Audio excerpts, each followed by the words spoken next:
Hey, what's up, you guys? Today we have a pretty quick unboxing and first impressions. Now, this isn't the live unboxing. I already previously unboxed and sized this watch. I was a little bit too excited to, when I received it, not to just immediately open it and size it. This is the Seiko Sarx055, also somewhat known as the Baby Grand Snowflake. There's a different watch that has a nicer 8L movement in it that I think is considered like the true Seiko Grand Snowflake now, the Baby Grand Snowflake. But this is the one you can get. It's a Japanese domestic market watch. You have to buy it from Japan. I went and bought this one from Chino Watch and had it sent over. But yeah, today I just wanted to give you my first impressions of it. I've had it for a little bit over a week now, and I've gotten to wear it, so I can tell you kind of what I've discovered so far. First, you'll notice it comes in this slightly nicer Seiko box. If that's something that's important to you, I'm not super into the boxes. I think it's kind of cool when the box is nice, but generally they just kind of go into the closet in a shoebox, and then I never see them again. So, but the box is pretty nice.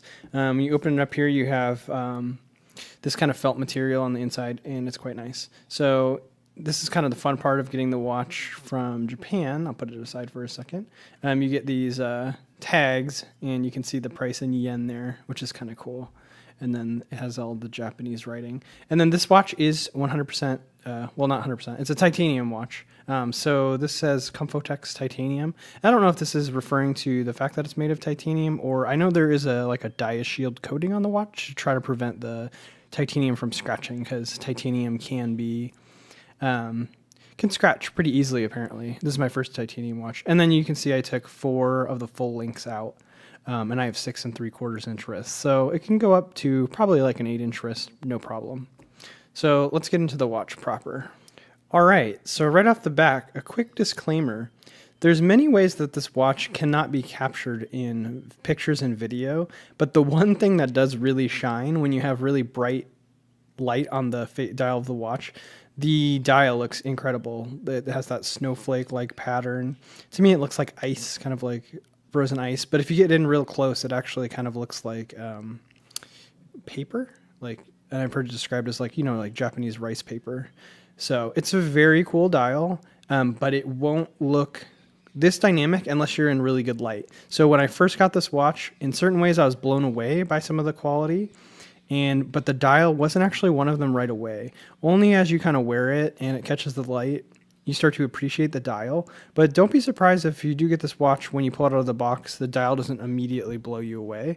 It's something that it just kind of you notice over time. But I was underwhelmed by the dial in the beginning. However, that being said, one of the things that's very difficult to capture is so Seiko does a coating on this crystal. I think they call it super clear coating, and it's essentially non-existent. The AR coating is so good that it doesn't look like there's a crystal. It just seems like there's like a force field between you and the dial.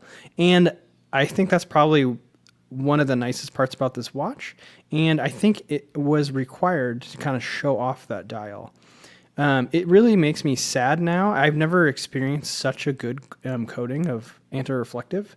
It kind of makes me sad when I use my other watches that aren't AR coated.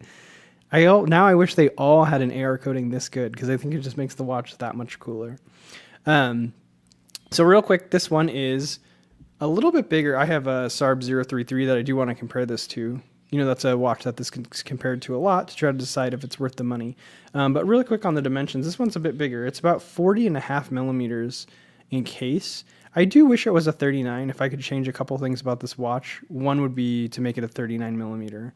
However, I'll make an exception in this case. This watch is very beautiful, and I think they kind of wanted to show off the dial. They didn't want to make it too small, and that's why it's a 40.5. But the one thing that is forgiving is you only have 46 millimeter lug to lug, so it's forgiving on smaller wrists. And I'll show you a wrist shot. You can see it actually looks quite good on my wrist. Then you have a 20 millimeter lug width, and it's only about 11.5 millimeters thick, so good size for a dress watch.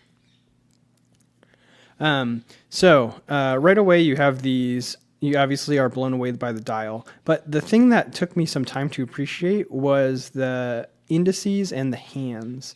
So they're faceted in such a way that you can see under these lights, they're kind of catching light on all sorts of different angles.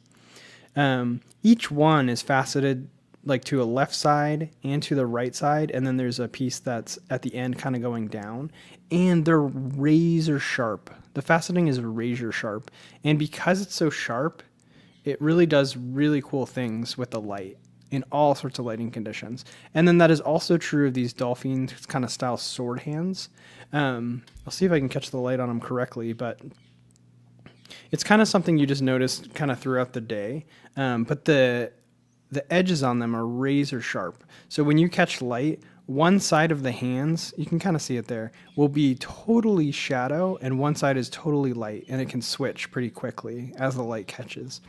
So just the amount of light that gets captured and reflected off these indices and hands is really stellar, and it's a different experience than you might have on like the there it is on my 6 3/4 inch wrist. You can see that 46 millimeter lug to lug is perfect. It doesn't overhang at all, kind of leaves a lot of room left on the top of my wrist here, and it fits the wrist really well. It's very comfortable, and you can see, I mean, that is a 40.5 millimeter dial, so but you can see with that short lug to lug, it doesn't look too big on my wrist, and you know, from further away it even looks better. So I can't really complain about not being 38 millimeters. I think if the lug to lug had been longer, that would have been a problem. But with that shorter lug to lug, I think it really works. Oh, the only other thing I wanted to say was, in addition to that super clear coating, the crystal is also pretty much smudge proof. It's really interesting. You know, throughout the day, I'm always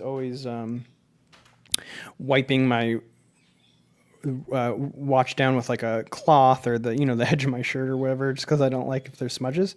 But this thing seems to resist smudges. I don't know how they did it, but I almost never have to wipe the crystal down. It just kind of, in addition to that super clear coating, I think it's kind of smudge proof. So really cool. So there'll be more of this watch in the future after I get some more, more experience with it, kind of share my full review. But I just wanted to give a quick video today and hope you guys liked it. All right, thanks. Bye.